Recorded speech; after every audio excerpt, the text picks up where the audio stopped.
ఎక్కడైతే మీ ఆడొక్కడ బడికి ఎక్కడొక్కడ government school పంపబడి అక్కడికి పంపగారంగా ఎందుకు ప్రత్యేకంగా ఒంగోలు పంపడం? ఎడని బడిగా ఇంకా దగ్గరలో ఉంది బడి పంపొచ్చుగా. చాలా మంది అంటారు ఎక్కడో కక్కలే. అందుకే నీతి ఏం చేస్తుంది? ఒంగోలు సంఘాలు లేకనా సరళంత దూరం నుంచి వస్తుంది ఇక్కడికి. ఏమ్మా తెలిసినట్టున్నారయ్యా వాళ్ళు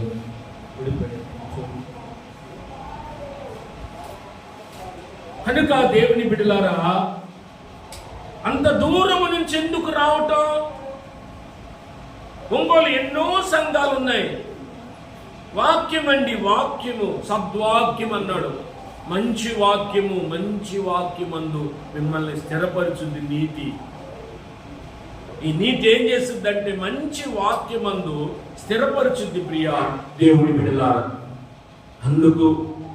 అందుకే నీతిని వాళ్ళు దాన్ని వస్త్రముగా కూడా ధరించుకున్నారు, దాన్ని ప్రేమించారు. ఎందుకంటే అది స్థిరపరుస్తుంది. దేనిలోనైనా సద్వాక్యం అనే కాదు, సత్కార్యం అనే కాదు, విశ్వాసంలో స్థిరపరుస్తుంది, ప్రవర్తనలో స్థిరపరుస్తుంది. ఈ రిఫరెన్స్ నేను ఇవ్వలేకనే మీకు నడవడికలో స్థిరపరుస్తుంది, భక్తిలో స్థిరపరుస్తుంది. మంది స్థిరము లేదు, స్థిరము లేదు, విశ్వాసం స్థిరంగా ఉండదు, భక్తి స్థిరంగా ఉండదు, నడవడిక స్థిరంగా ఉండదు, ప్రవర్తన స్థిరంగా ఉండదు. అంటలా ఇదేం ఇందాక ఇట్టుంటాడు, కాసేపు పెట్టుంటాడు అంటలా. మనము ఏంటి ఇందాక బాగుంటాడు, కాసేపు తిట్టు అయిపోతాడు. స్థిరము లేదు, ఆలోచనలో స్థిరము లేదు. కాబట్టి నీతి ఏం చేస్తుంది అంటే స్థిరపరుస్తుంది.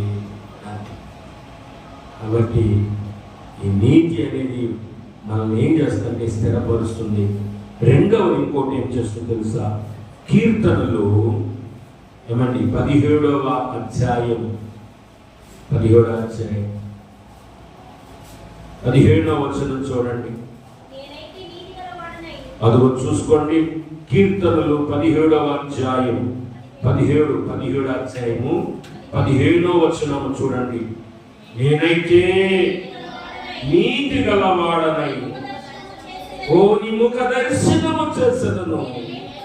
నేను మేల్కొనినప్పుడు నీ స్వరూప దర్శనముతో నాశనం తీర్చుకుంటున్నా అంటారు. ఇక్కడ చూడండి, నేనైతే దావీదు ఈ మాట అంటుంది. ఏమంటాడంటే నేనైతే నీతి కలిగిన వాడనై, నీతిగా జీవిస్తూ నీతిగా బ్రతుకుతూ ఏం చేస్తాం తెలుసా? నీ ముఖ దర్శనము చూడండి. యేసయ్యను మనం చూసామా? గట్టిగా చెప్పండి. చూడలేండి, చూడలేక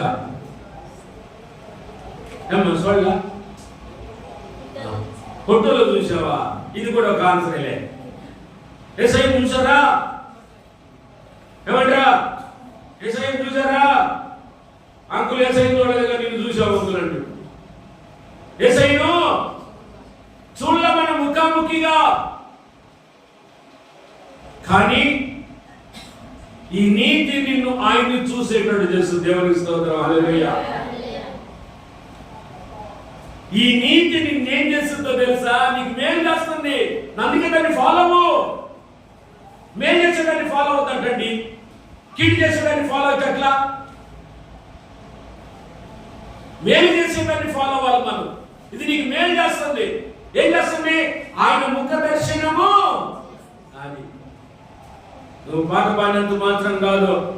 యేసయ్యా నేను ఎప్పుడు పాడతా అప్పుడప్పుడు, నా యేసయ్యా ఎప్పుడయ్యా నీ రాకడా, నేను ఎప్పుడు పాట పాడుతూ ఉంటాను. చూచుటకెన్నో చెప్పండి, చూచుటకెన్నో వింతలున్నవి భూమిలోన, చూడక ఎందరో కనులున్నారు రైలోన. ఏమి చూసినా ఎవరిని చూసినా ఫలితము. నువ్వు తాజ్మహల్ చూడొచ్చు, గనులను చూడొచ్చు.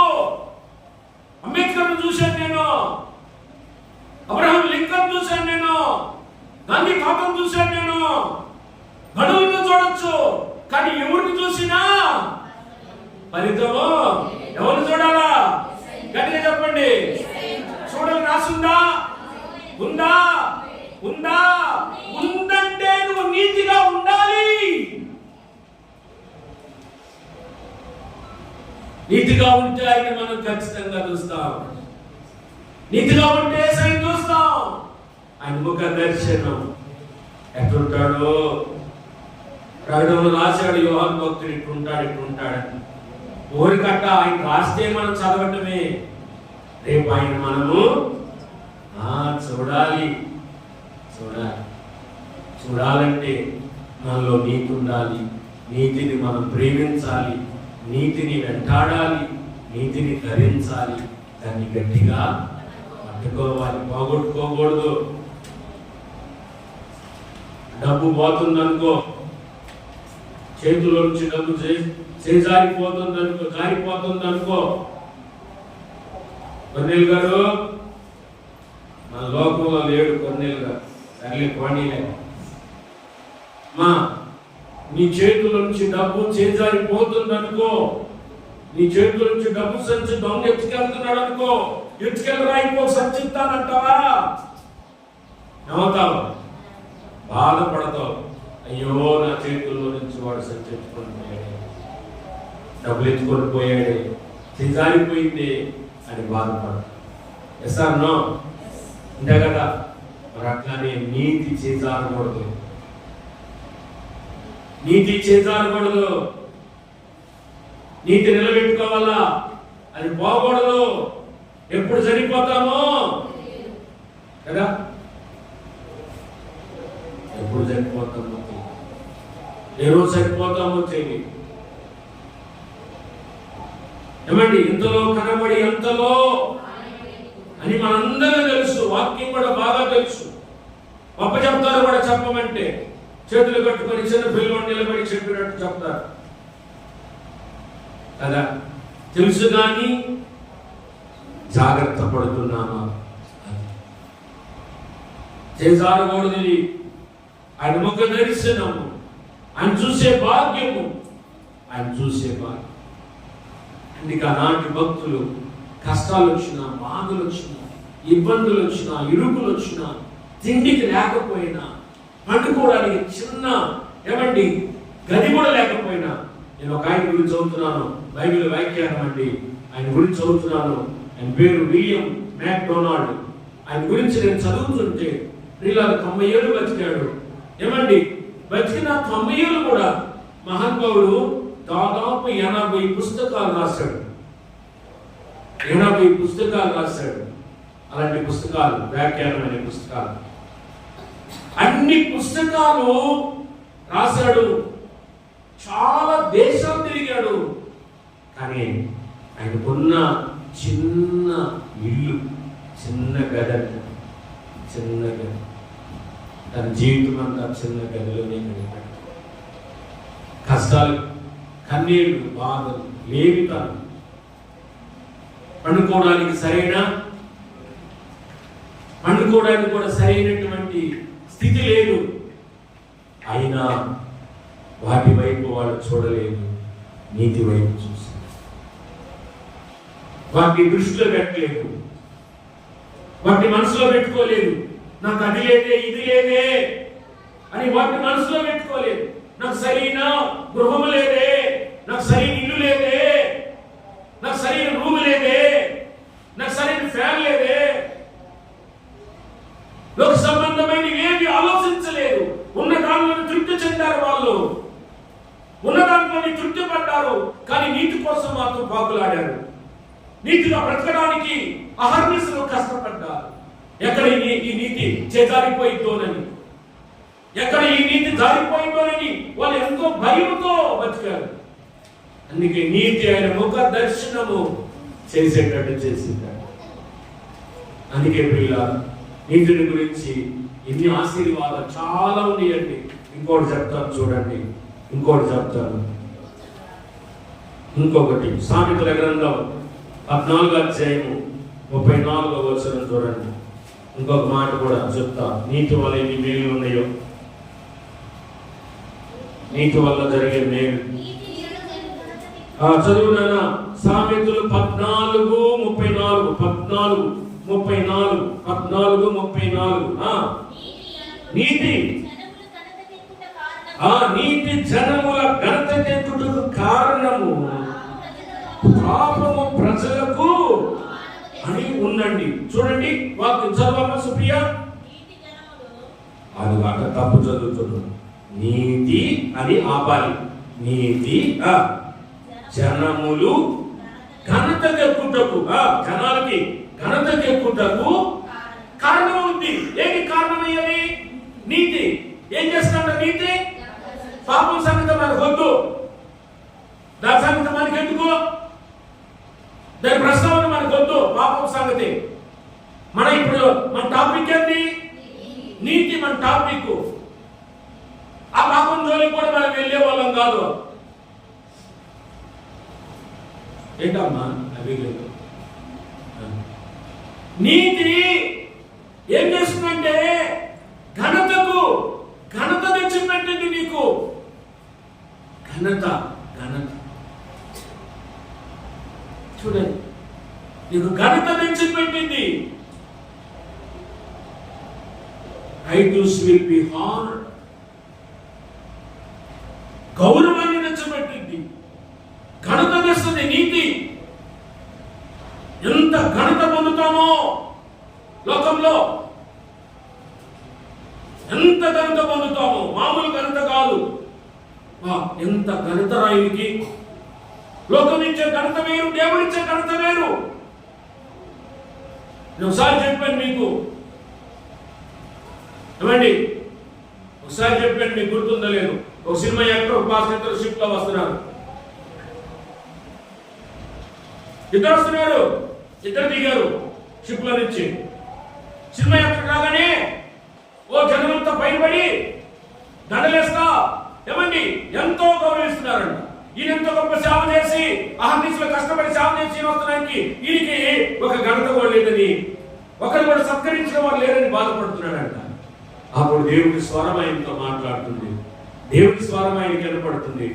నా కుమార, ఈ లోక ఘనతను కోరుకోవద్దు, నీకు పరలోకములో నా దేవదూతల ఎదుట, కోట్ల దేవదూతల ఎదుట నేను నిన్ను కనపరుస్తాను.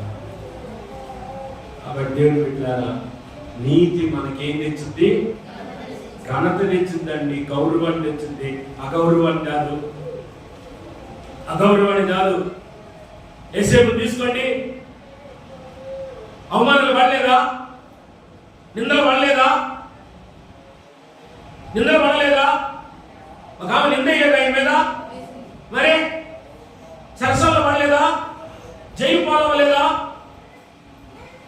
ఎన్నో నిందలు పడ్డాడు, జైలు పాలయ్యాడు, అవమానం పాలయ్యాడు.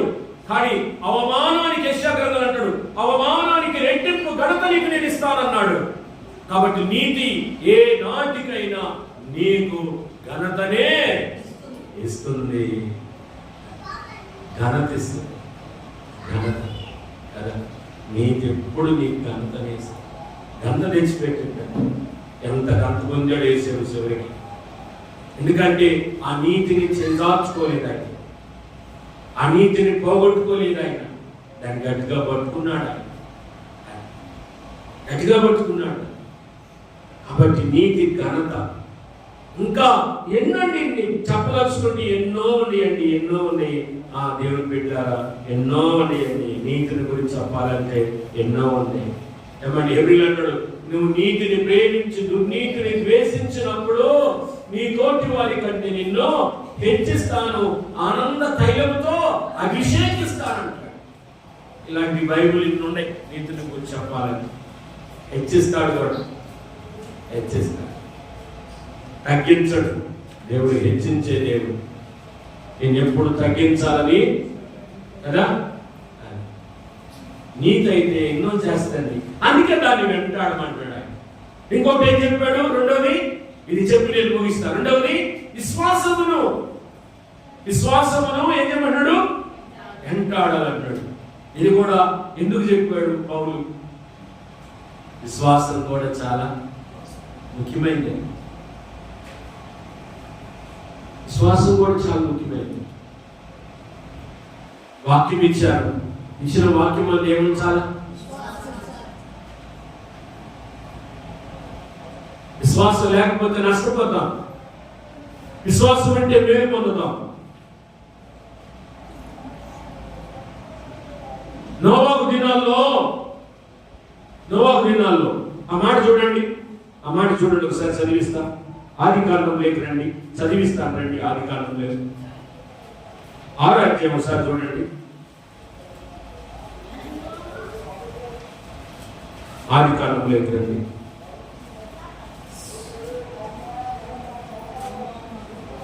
ఆదికాండం 6వ అధ్యాయము ఒకసారి 17వ వచనం చూడండి. ఇదిగో నేనంటే దేవుడు జీవ వాయువు గల సమస్త శరీరులను ఆకాశము కింద ఉండకుండా నాశనం చేయుటకు భూమి మీదకి జల ప్రవాహము రప్పించుచున్నాను. లోకమందున సమస్తమును చనిపోవును అనండి. ఈ మాట దేవుడు చెప్పాడు. ఎవరితో? నోవాహుతో చెప్పాడు. నోవాహు ఎవరితో చెప్పాడు? జనాలతో చెప్పాడు, ప్రజలతో చెప్పాడు. అయ్యా ఇదిగో ఈ లోకము నాశనము కాబోతుంది. అది కూడా ఎలా నాశనం కాబోతుంది కూడా దాని వివరణ కూడా ఇచ్చాడు. ఆయన దాని వివరణ కూడా ఇచ్చాడు. ఎట్లా నాశనం కాబోతుందని చెప్పాడు? జల ప్రళయం వస్తుందని చెప్పాడు. రేపు కూడా లోకం నాశనం అవుతుంది. చూస్తున్న ఈ ప్రపంచం నాశనం అవుతుంది. అయితే రేపు ఎట్లా నాశనం అయిందో తెలుసా మీకు? అప్పుడు ఎట్లా నాశనం అయిందో చెప్పాడు. ఇది కూడా ఎట్లా నాశనం అయిందో కూడా చెప్పాడు. కానీ మనకే గుర్తు రావటంలా లేదు, గుర్తు లేదు కదా. అప్పుడు ఆ లోకమును నోవాహు కాలంలో ఉన్న ప్రపంచాన్ని జల ప్రళయముతో నాశనము చెప్పాడు. దేవుడు చెప్పాడు. దేవుడి సేవకుడైన నోవాహు చెప్పాడు. జనాలు విశ్వసించారా? విశ్వాసం ఉంచారా? విశ్వాసం ఉంచారు. ఈరోజు కూడా యేసు ప్రభు మరలా వస్తాడు ఆయనంటే ఎంతమంది విశ్వాసం ఉంచుతున్నారు? ఇంకా తిడుతున్నారు, అజ్ఞానులుగా తిడుతున్నారు, పడుతున్నారు, ఏమండి దూషిస్తున్నారు కూడా. విశ్వసించకపోగా దూషిస్తున్నారు. కానీ ఒక రోజు ఖచ్చితంగా జరిగింది. ఆనాడు జల ప్రళయము ద్వారా ఎట్లాగా లోకము నాశనమైందో ఈసారి భూమి అట్లా కాదు, నీళ్లతో కాదు, అగ్నితో భూమంతా కాలిపోతుంది. ఆకాశాలు కాలిపోతాయి, ఆకాశాలన్నీ కాలిపోతాయి, భూమంతా కాలిపోతాయి, అగ్నితో కాలుస్తారు. చూడండి, అది జరిగింది. అప్పుడు జరిగింది, ఇప్పుడు జరగదా? అప్పుడు చెప్పిన దేవుడి మాట నెరవేరినప్పుడు ఇప్పుడు చెప్పిన మాట నెరవేరదా? నెరవేరి ఒక రోజు రాబోతుంది కదా. అందుకే మనం అది ఆ రోజు అని పాట పాడతాం కదా. అది ఆ రోజు యేసయ్య ఉగ్రత రోజు, ఏడేండ్ల శ్రమల రోజు, పాపులంతా ఏడ్చే రోజు. ఎవరు ఏడ్చే రోజు? మనం కాదు. మనం ఎందుకు ఏడుస్తాం? ఏడ్చేవాళ్ళు ఏడుస్తారు ఆ రోజు. దేవుడా నువ్వే దేవుడు అని ఆ కెరీర్ పాలలాంటి వాళ్ళు చాలా మంది చెప్పారయ్యా. మేమేమో కనబోయే వాళ్ళే, మేమేమో పట్టబోయే వాళ్ళవి. వాళ్ళు చెప్పింది కరెక్టేనయ్యా, నీవే దేవుడు అయ్యా, కరెక్టేనయ్యా నువ్వు చెప్పింది అని ఆ రోజు ఏడుస్తారంట.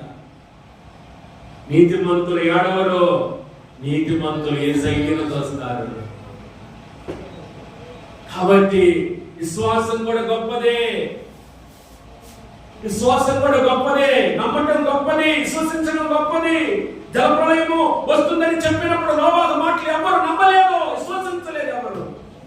అందుకే విశ్వాసం కూడా నువ్వు దాన్ని వెంటాడాలి, దాన్ని పోగొట్టుకోవద్దు, విశ్వాసాన్ని పోగొట్టుకోకూడదు. కడ వరకు ఊపిరి వరకు పోరాడుతూనే ఉండాలి. విశ్వాసాన్ని కాపాడుకోవాలి, విశ్వాసాన్ని కాపాడుకోవాలా. తెలుసా, ఒక వర్తకుడు మీకు సిఐ స్కోఫీల్డ్ అని ఆయన తెలుసా? సిఐ స్కోఫీల్డ్ ఆయన పేరు. మీకు బైబిల్ ఒక్కటే తెలుసు కదా, అంతే కదా? బైబిల్ ఒక్కటే తెలుసు, నిజమే కదా? మీకు ఒక్కటే తెలుసు కదా, బైబిల్ ఒక్కటే తెలుసు. నా దగ్గర రండి, నా పుస్తకాలు చూపిస్తాను. మన సహోదరి పుస్తకం బైబిల్ అధ్యయనం అనే తీసుకొచ్చింది, ప్రేమ దీక్ష సహోదరి. బైబిల్ అధ్యయనం, రిఫరెన్స్ బైబిల్ అంటారు దాన్ని, రిఫరెన్స్ బైబిల్ అంటారు. ఆ రిఫరెన్స్ బైబిల్ ఎంత ఉంటుందంటే, ఈ బైబిల్ అదిగో ఈ బైబిల్ అంతా 3 అంతలు ఉంటుంది. ఒక లావ్ ఎంత ఉంటుంది, రిఫరెన్స్ బైబిల్ చాలా లావ్ ఉంటుంది. ఆ రిఫరెన్స్ బైబిల్ రాశాడు ఆయన. ఒకప్పుడు ఆయన స్థితి అయితే చెప్పిన, ఒక వర్తకుడు వచ్చాడు, వ్యాపారస్తుడు వచ్చాడు. ఆయనకి ఏదో కేసు ఉంటే ఈయన లాయర్, ఈ సిఐ స్కోఫీల్డ్ గారు లాయర్ వచ్చాడు. ఆ వర్తకుడు వస్తే ఆ వర్తకుడితో బాగా మాట్లాడతాడు, చక్కగా మాట్లాడతాడు. ఆయనకున్న ఆ కేసు విషయంలో చాలా జాగ్రత్తగా లాయర్ అన్నమాట ఈయన స్కోఫీల్డ్ గారు. నేను ఖచ్చితంగా వాదిస్తాను, నీ పక్షాన్ని గెలుస్తాను, ఏం భయపడబాకు, ఇవే మరిగాకు అని చెప్పేసి ఆ లాయర్ గారు చెప్పారు. అలా వాళ్ళిద్దరి మధ్య బాగా ఈ కేసు విషయంలో బాగా సంబంధం ఏర్పడింది. ఒకరోజు ఈ వర్తకుడు ఏం చేశారంటే, పోత ఒక మాట అడగాలని నిలబడ్డాడు. లాయర్ గారు అన్నారు, ఏంటి నిలబడ్డామని. ఒక మాట అడుగుతాను సార్, ఏమి అనుకోరుగా. అడగండి సార్, అడగండి, పర్వాలేదు, ఎందుకంటే ఇద్దరు మధ్య మంచి ఆ బంధం ఏర్పడింది కదా, అంటే అడగండి సార్. అప్పుడు ఈ వర్తకుడు ఏమడిగాడంటే ఆ లాయర్ని, మీరు ఎందుకు యేసుక్రీస్తు వారిని సొంత రక్షకుడిగా అంగీకరించలేదని అడిగాడు. ఏమడిగాడు? మీరు ఎందుకు యేసుక్రీస్తు వారిని సొంత రక్షకుడిగా అంగీకరించలేదు అని అడిగాడు. అప్పుడు ఈ లాయరు ఈ స్కోఫీల్డ్ గారు ఏం చెప్తున్నారంటే, అయ్యా ఎందుకు త్రాగుబోతులు దేవుని రాజ్యంలోకి జారు కదా అని మాట్లాడుతున్నాడు. ఈయన వర్తకుడు ఏమన్నాడంటే, నేను అడుగుతుంది ఏంటి, నువ్వు చెప్పేది ఏంటి? బాగేనండి. ఈయనేమడిగాడు, నువ్వు ఎందుకు యేసుక్రీస్తుని సొంత రక్షకుడిగా అంగీకరించలేదు, ఎందుకు నువ్వు ప్రభువుని నమ్మలేకపోతున్నావు, ఎందుకు ఆయన దేవుడిని విశ్వసించలేకపోతున్నావు అని అడిగాడు. ఈయనేం చెప్తున్నాడు, తాగుబోతులు అంటే నేను తాగుతున్నాను కదయ్యా, తాగుబోతులు దేవుడి రాజ్యంలోకి నేను అడగలేదే, నిన్ను అడుగుతుంది ఏంటి, నీ యేసుక్రీస్తుని సొంత రక్షకునిగా ఎందుకు అంగీకరించలేదు? అప్పుడు చెప్పాడు ఆ స్కోఫీల్డ్, అసలు ఆ యేసుక్రీస్తు గురించి నాకు చెప్పింటాడు, నాకు చేసింటాడు, ఆయన గురించి నాకు తెలియదు. అప్పుడు ఆ వర్తకుడు యేసుక్రీస్తు గురించి మొత్తం ఆయన ఎందుకు వచ్చాడు, దేనికి వచ్చాడు, ఎందుకు శిలువ శ్రమలు పడ్డాడు, ఎందుకు శిలువ మరణం పొందాడు, ఈ వివరణ అంతా ఇచ్చిన తర్వాత ఆ దెబ్బకి, ఆ వాక్యం చెప్పిన దెబ్బకి అన్నాడు, ప్రార్థన చేసుకున్నాడు. ఇద్దరు మోకరించారు. ఈ లాయరే ఫస్ట్ ప్రార్థన చేశాడు, ప్రభువా ఎన్నాళ్ళు నీవేంటో తెలియక నేను బాప్తిసం పొందలేకపోయాను, రక్షణ పొందలేకపోయాను, నేను పాపిని, నన్ను క్షమించు, మన్నించాను, పాపాలు ప్రియ దేవుని సొంత రక్షకుడిగా అంగీకరించాను. యేసు ప్రభుని సొంత రక్షణ. అంటే ఆ వర్తకుడు చెప్పిన మాటల యందు ఏముంచాడు? విశ్వాసం ఉంచాడు. కొన్ని సంవత్సరాల నుంచి మనం వాక్యం వింటున్నాం, మనము రక్షణ పొందలేకపోతున్నాం, విశ్వసించలేకపోతున్నాం. ఒక్కరోజు చెప్పిన సాక్ష్యానికి, ఒక్కరోజు యేసుక్రీస్తు చెప్పిన మాటలకి అని రక్షణ పొంది యేసుక్రీస్తు వారి సొంత రక్షణ గొప్ప సేవకుడై, స్కోపీలు అంటే సేవకులు తీయనోడు ఉన్నాడు.